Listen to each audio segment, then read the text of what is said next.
Hello and welcome. Well, during winter, it is commonplace that parents are concerned about the health and well-being of their children due to the spread of colds, flus, and viruses.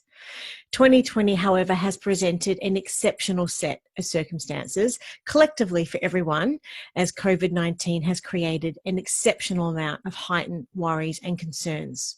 So the question is, do you know what the difference is between the common cold and COVID-19? And if your answer is no, then tune in. This interview is definitely for you. To help explain this to us today, we welcome our special guest, Dr Nelu, a paediatric doctor with over 10 years experience. Now, Dr Nelu is here today to create awareness and to explain the difference between the common cold and COVID, something we all really need to know and understand, and also to provide education around common questions you may have and to provide a credible, relatable and accessible source of information to the public on this critical topic. Thank you for joining us today. Welcome. How are you? Very good. Thanks for having me. This is wonderful. And as we were just saying, this is something this time of year, more so than ever, that we really need to understand the difference between this. And it's been said before that you have a love for educating parents and patients about common health concerns. But COVID-19 is just a little more than just the common health concern, as we have sort of found out in recent months. So I'd love to understand from your perspective, what are the common concerns that you have found families are having during this time? Yeah, look, this has been a really unprecedented time for everyone, and I guess it's probably like nothing any of us have been through in our lifetime. So it's quite an interesting time for the general public, for doctors, for parents, for everyone. Look, there's a lot of concerns, and I think a lot of the concerns come from what we're seeing overseas as well. And I think it's important to remember that what we're going through in Australia is quite different. Our rate of transmission and rate of deaths is much, much lower than overseas. And although things are ramping up in Victoria at the moment, we're really in a very lucky state to be in Australia. Yes, agreed. So I think a lot of the concerns are coming from that and the numbers that we're seeing overseas. Parents are worried about, what if my child gets COVID-19? What does it look like if they have it? What are the effects if they get it, etc. So there's a lot of concerns out there, and I'm happy to go through some of them. Okay, wonderful. Now, to start with, we published your article and the title is Understanding the Difference Between the Common Cold and COVID-19 in Parents and Children. Now, for someone who hasn't read the article yet, can you please give us an overview of what it's about and just tell us what inspired you to write it? Yeah, well, I was approached by Kiddipedia to write something on this topic because obviously it's something that's very important and relevant at the moment. So I'm really glad that I had a chance to do that. The article really goes into what is a common cold and what is the coronavirus. And really the tricky thing that there isn't much of a difference, which is what's making this all very confusing at the moment. And I also discuss what the treatments are, in that it's generally supportive, which means that there isn't really much in the way of treatment, which is the same with all viruses, and what sort of groups of children are more susceptible, and also what parents can do to help reduce the spread as best they can at home, and to also just bring up these questions with the kids and use it as an educational opportunity as well. Wonderful. And you've mentioned in the article that coronavirus is the name for a family of viruses, and some coronavirus strains we have known about for years and are harmless. However, COVID-19 is the new circulating strain that can cause serious disease in humans. So initially, what is the difference between coronavirus and other common viruses? Yeah, so look, there are hundreds and thousands of viruses that circulate. And every year, particularly in winter, we see children with any number of those viruses, which I say is harmless, but I mean, any illness can be harmful in any capacity in anyone really.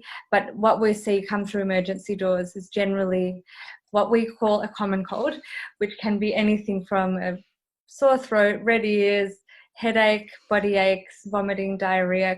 All these viruses can cause any host of those symptoms.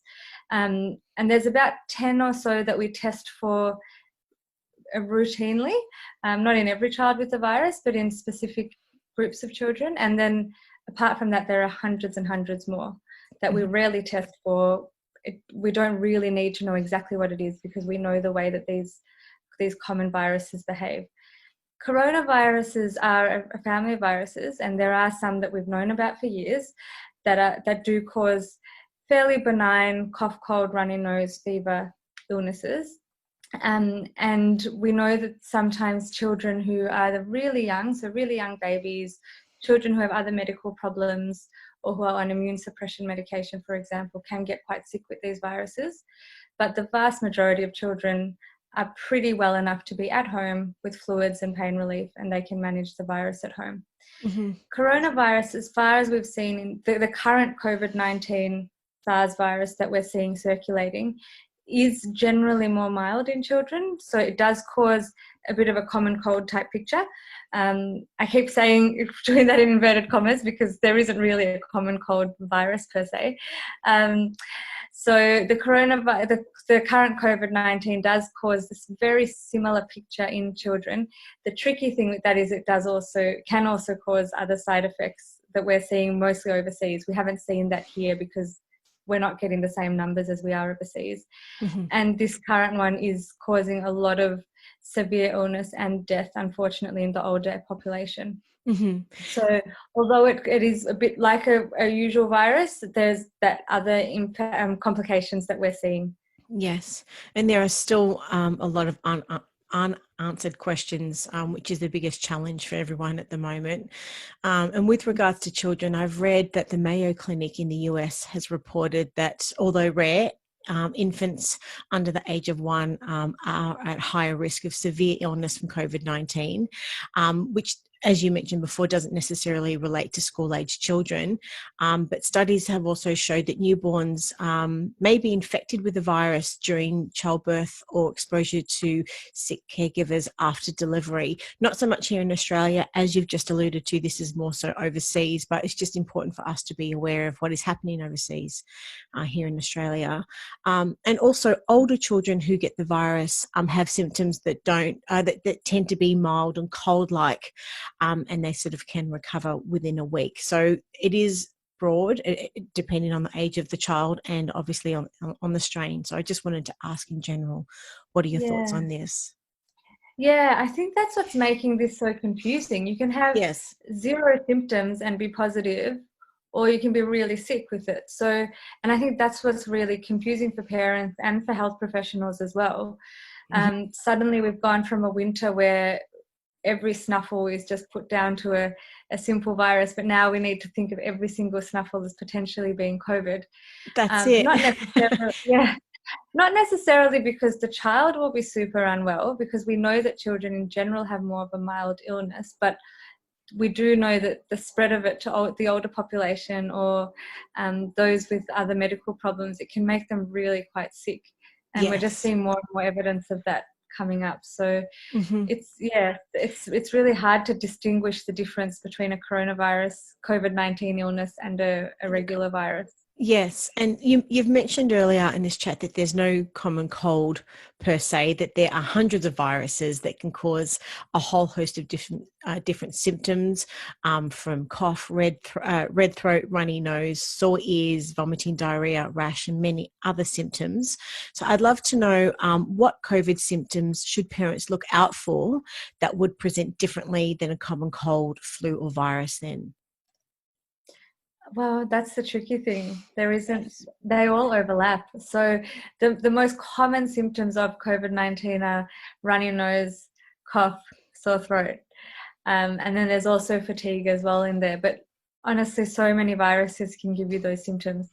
So I think at the moment, we have to, just for the public health safety, we have to assume that any of those symptoms are COVID-19 until proven otherwise. Mm-hmm. So for many parents with younger children, they have a runny nose, coughs, all of these things are constant throughout winter, as you've just mentioned. But if it's a new cough or a new fever or a new sore throat, that they should maybe consider getting the child tested. Is that right?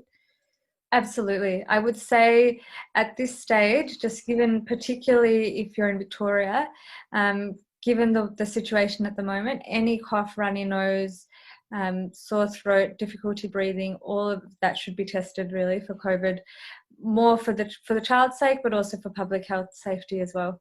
So this is particularly important for those living in places where community transmission is occurring, as you've mentioned, such as Victoria, and we've seen some numbers increasing in New South Wales recently too. But some children, particularly through winter, have an ongoing sniffle or cough, and one infection can really roll into the next too. So in this situation then, is it one thing to watch out for worsening of fever and cough as well? This is another thing that parents should be sort of taking note of. Yeah, absolutely. Look, like you said, it's not uncommon for a child to have a snotty nose for 50 weeks of the year. We see that a lot, especially with children in childcare. But like you said, anything new, absolutely any new respiratory type symptoms, so anything sort of head, throat, chest, I'd get that checked and consider that it could be COVID-19 until you've got a negative test. And definitely if the symptoms are becoming worse, maybe don't hesitate to get tested then, would you say? Yeah, absolutely. And I guess the other thing to remember is that just like with COVID-19 or with any illness, if a parent is worried about their child, they should always seek medical support. I don't think this situation should scare parents from going to emergency departments and going to see doctors, because regardless of COVID-19 or anything, if you're worried about your child, they need to be looked at.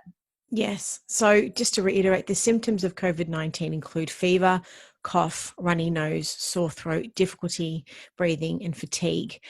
Symptoms obviously more so in adults. And in that instance, that may also include nausea and diarrhea. And confusingly, for some people, there may be no symptoms at all. So, and even more confusing, the hundreds of harmless everyday viruses that can cause all of these symptoms too is a crossover. And this is where many people are becoming confused. Is that right? Yeah. Agree. And it's hard for parents. It's really hard for health professionals. But I think the safest thing at the moment, like I've said before, is to just assume it's COVID-19 until we know it's not. Mm-hmm. And children's temperature can rise above 37.5 degrees for a multitude of different reasons. How do parents know when they should seek medical advice from a practitioner with regards to the increase of temperature rising in children? Yeah, look, that's a really good question, because that's something that brings kids into emergency a lot. So we call a fever anything above 38. So, and you have to be a bit careful how you measure it as well. A lot of the forehead thermometers can be up to a degree off. So underarm or in the mouth is probably better. But yes, so temperature over 38 is what we'd call a fever. Ordinarily, I would say that a fever in itself, in a well child, doesn't necessarily need to be looked at unless there are other concerning features. Mm-hmm. But at the moment with the COVID situation, I'd say any child with a fever should, and especially if they've got respiratory symptoms, should have a COVID swab done. So I'd say any temperature above 38, particularly with the snotty nose, cough, sore throat, or difficulty breathing, should always be looked at. Alternatively, any child who doesn't have a fever and a parent's worried about should also be looked at. So I think it's important to not get hung up just on the number of the fever itself. A child with a temperature of 40 can have quite a simple viral tonsillitis and be okay enough to be managed at home, or a child with a temperature of 37 can be really sick. So I would never take a fever by itself to mean a child is really unwell or not. It's always in combination of other symptoms. How are they looking? How are they eating and drinking? Are they making wet nappies, passing urine? It's sort of in combination with everything. And we see a lot of families who come to emergency with a high fever and a really well, happy child that we're not as concerned about. And we see children who look really sick who don't have a fever at all. So it's really up to the parents' gut instinct on whether there's something else going on apart from just the number of the fever, if that makes sense. Yes, absolutely. In general, is COVID dangerous in children then? Look, what we're seeing is generally no. It's more the older population who get the really severe COVID-19 disease. But like I said, with the numbers overseas, we are definitely seeing children who do become quite sick with it, and have some other complications. We haven't quite seen it to that extent here, just purely because our numbers of infection in this age group is much, much lower than overseas. So in general, I'd say COVID-19 is much more mild in children. They can have anything from no symptoms to mild respiratory symptoms.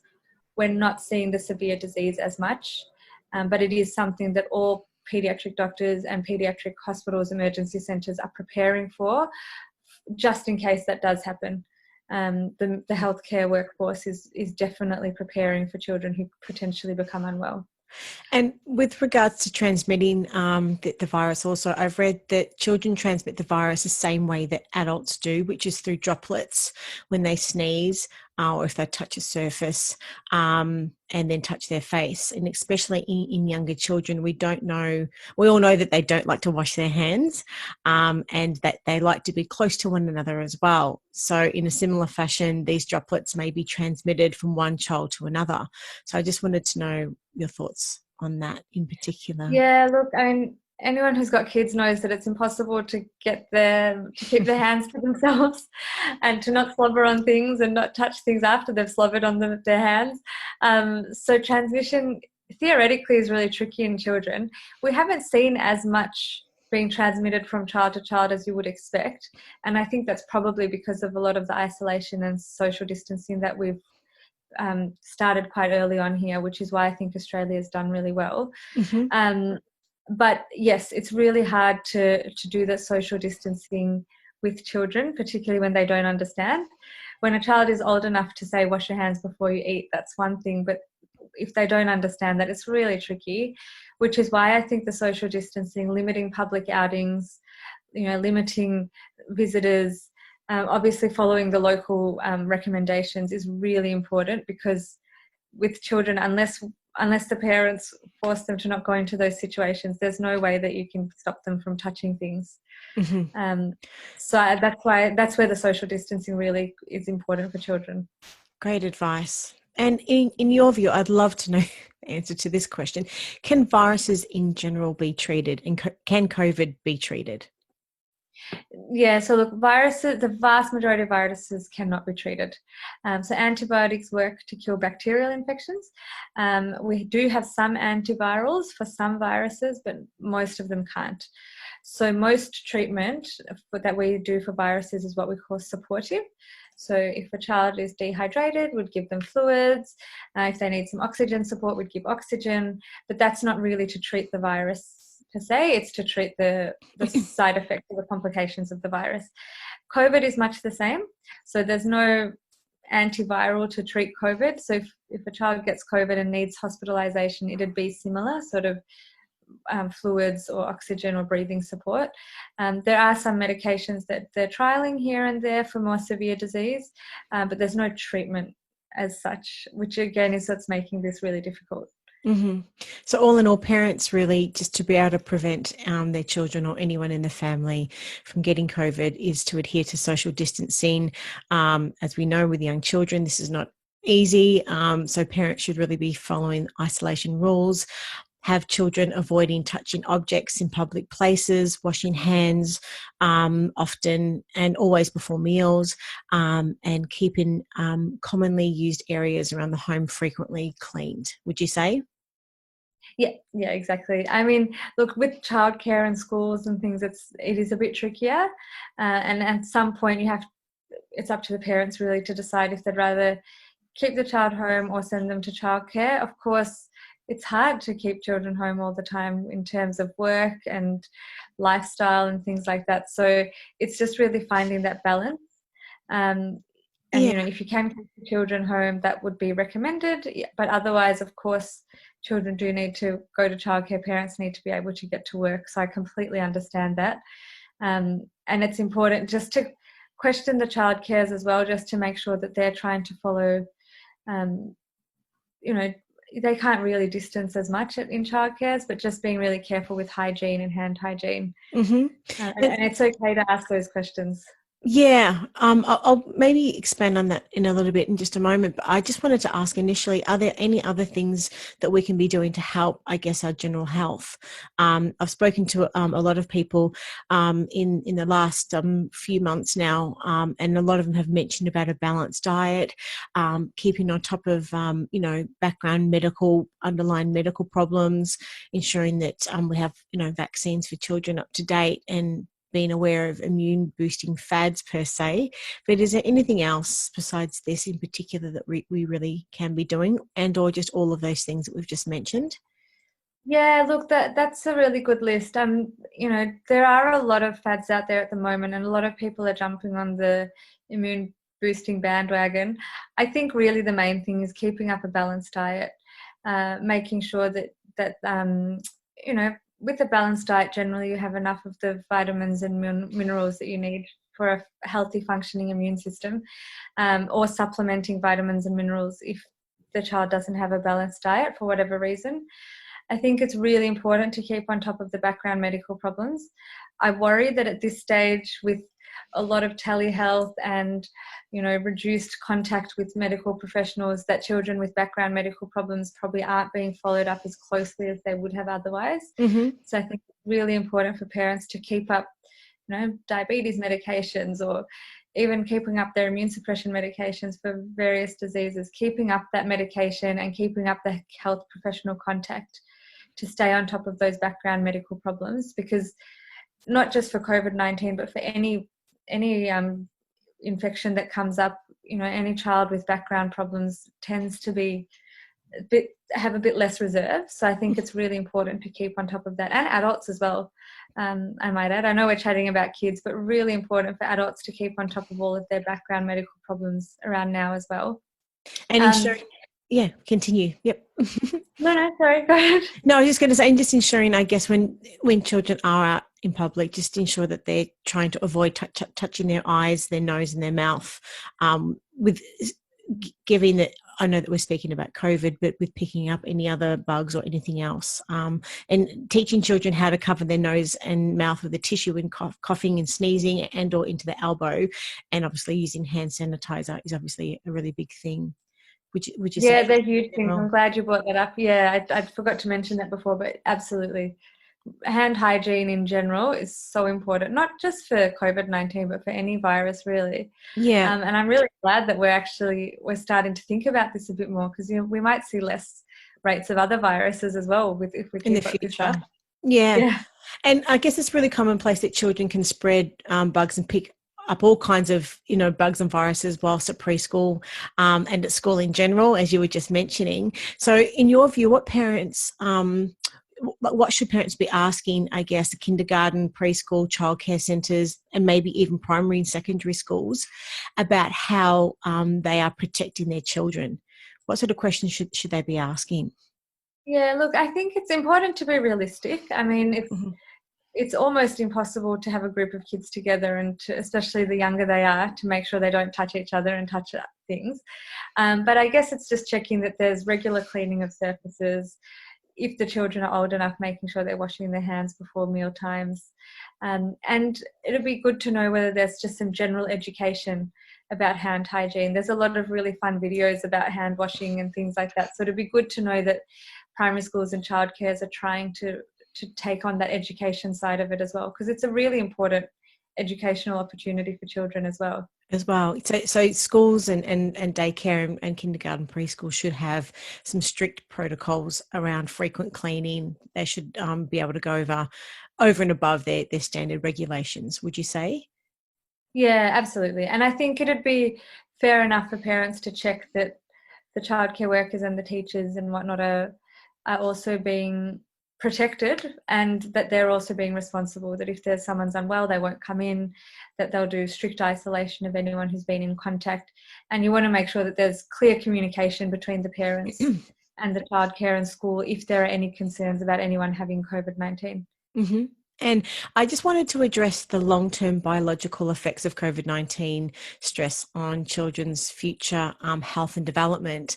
There have been many external stresses coming out from this pandemic that have left a lasting imprint on children's health around the world, not necessarily here in Australia, but their children's well-being that can link to stress and chronic health conditions in the future. And this being different things, even like, for example, like parental stress, school closures, lower household income, loss of co-curricular activities. So I'd just love to know from your perspective, what advice do you have that can help parents support their children and adolescents just to thrive during this time with all these added things that they're adding, I guess, to stress and to the health and well-being of children?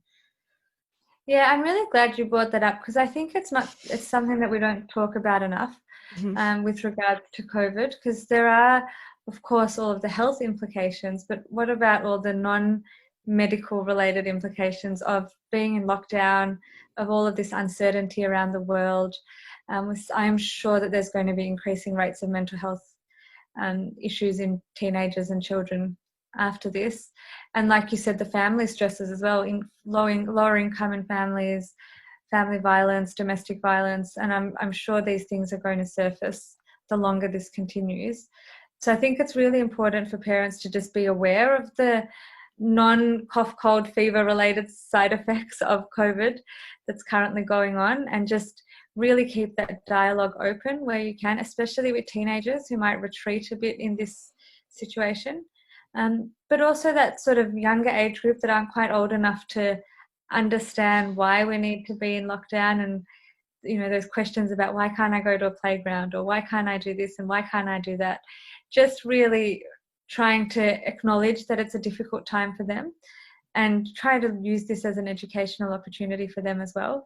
There are a lot of resources online for parents to help them deal with how to talk to children about COVID-19, and I can send through some links as well to that if that would be helpful.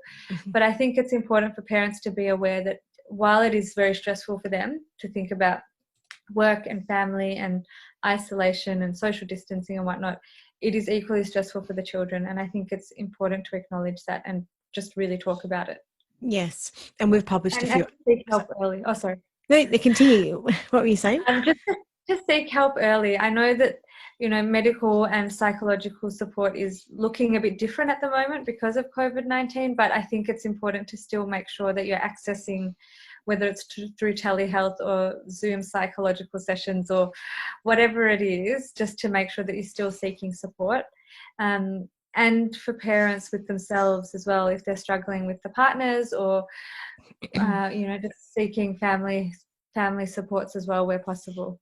Mm-hmm. And here at Kiddipedia, we've published over 100 articles, well and truly easily now, with regards to supporting families through COVID, but in particular, there's been quite a few that have addressed the psychological side of COVID, and also how to speak to children about COVID. And equally, as you said, any other links that you've got would be just wonderful as well, so that we can put them in the show notes.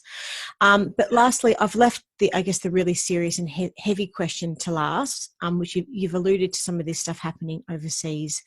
But there have been a lot of medical papers in the last few weeks highlighting multiple areas of the body aside from the respiratory system that can suffer long-term damage as a result of contracting COVID.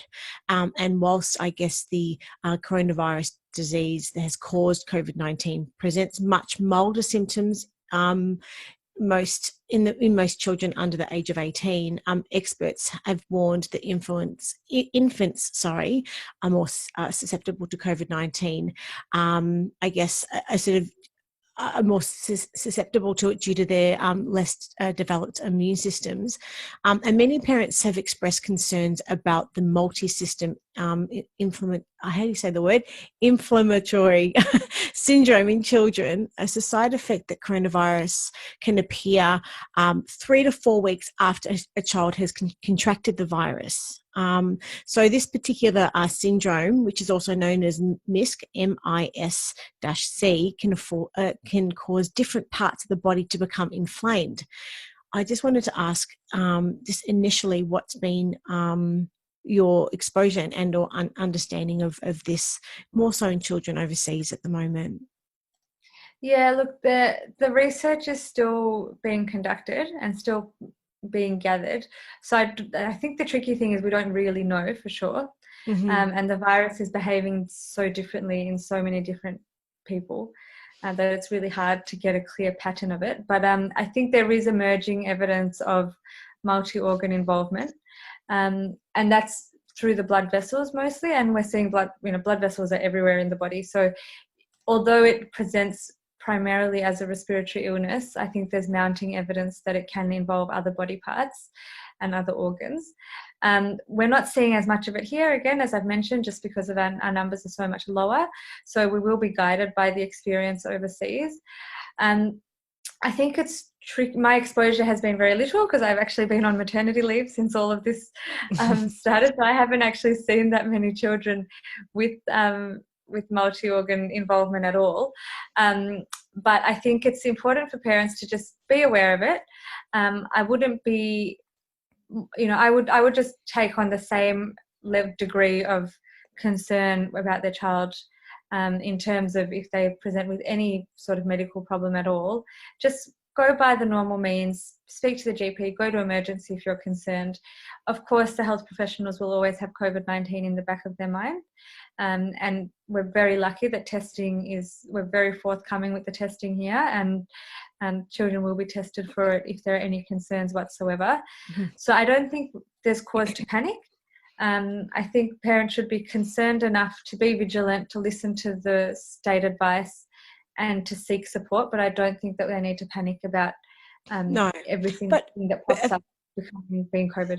It's good for us maybe just to be aware of it more so at the moment.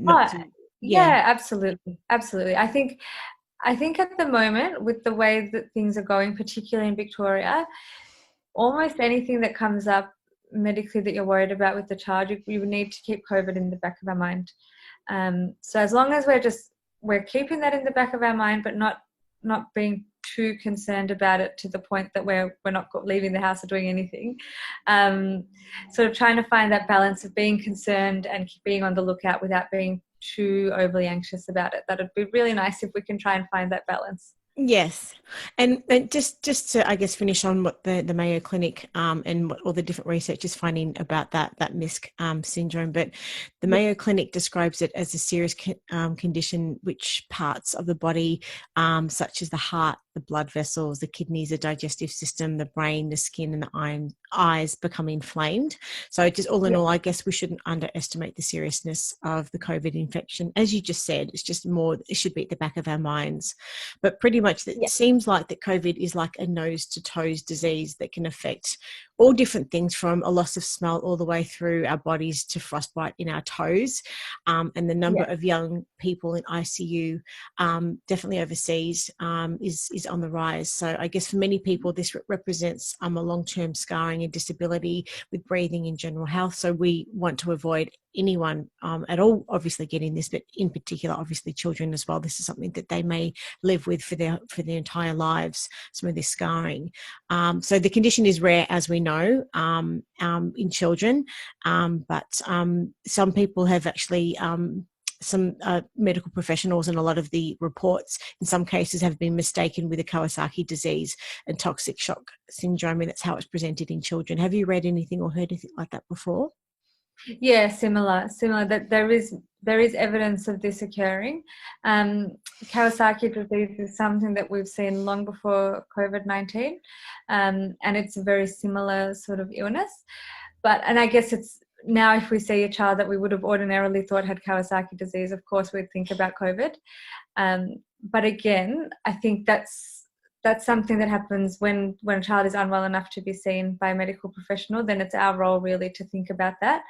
I think the parents' role is to just be on the lookout. If there's any symptoms, particularly respiratory, but anything else that they're worried about, just always seek the medical support that they would, and just be really alert about it, and just really vouch for your child as well, and to make sure that you're seeking the support that you need. Mm-hmm. I guess the other thing to mention, you mentioned briefly before, is the vaccinations.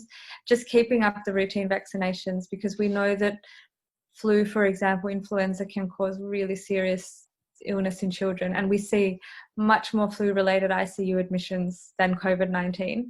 much, much more. So just keeping on top of those things as well is really important at this stage, because we're yet to see a child with the bad flu and COVID together, so we don't want to know what that does to your body. So Yes. and And make sure the vaccine preventable conditions we're staying on top of.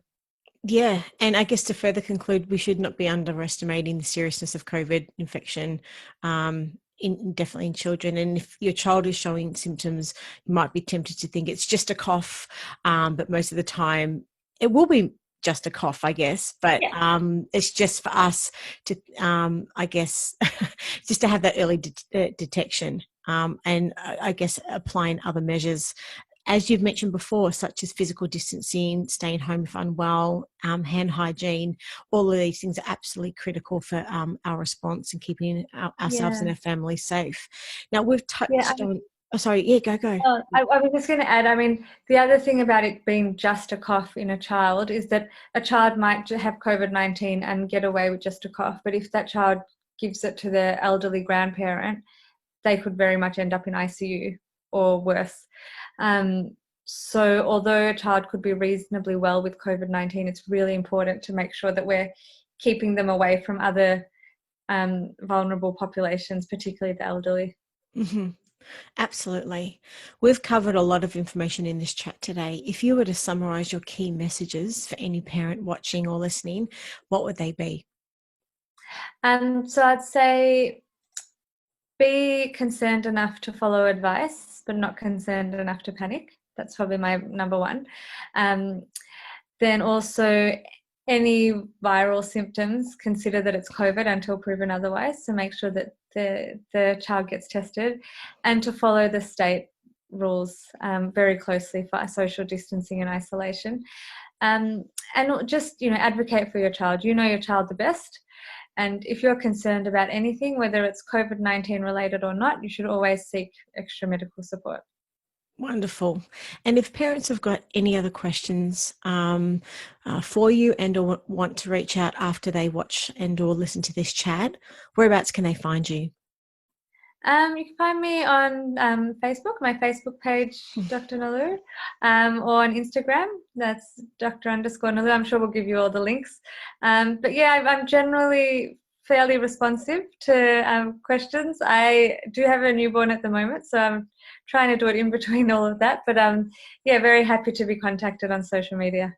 Wonderful. Thank you so much for your time today, and really look forward to the opportunity of having a chat in the not too distant future. Stay safe and speak soon. See you later. Great. Thanks, Rachel. See you. All right, bye.